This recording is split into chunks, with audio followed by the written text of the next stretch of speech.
مرزا قادیانی کا بیٹا بشیر الدین انوار العلوم کی تیسری جلد کے صفحہ 148 پر لکھتا ہے،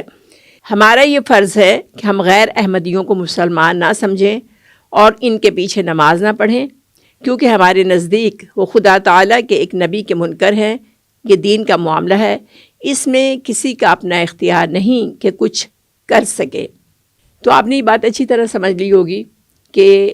قادیانی ہمیں کیا سمجھتے ہیں۔ وہ نہ صرف ہمیں غیر مسلم سمجھتے ہیں بلکہ وہ ہمیں جہنمی سمجھتے ہیں، ہمارے نماز جنازہ میں شرکت ہونے کو وہ گناہ سمجھتے ہیں۔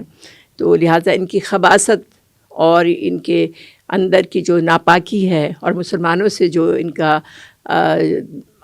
دل میں انہوں نے جو کینہ رکھا ہوا ہے، جو حسد ہے اور جو دشمنی ہے، ان تمام باتوں سے بہت اچھی طرح واضح ہو جاتی ہے کہ یہ لوگ کہاں کھڑے ہیں اور کتنا بڑا دجل ہے جس نے ان کو گھیر رکھا ہے۔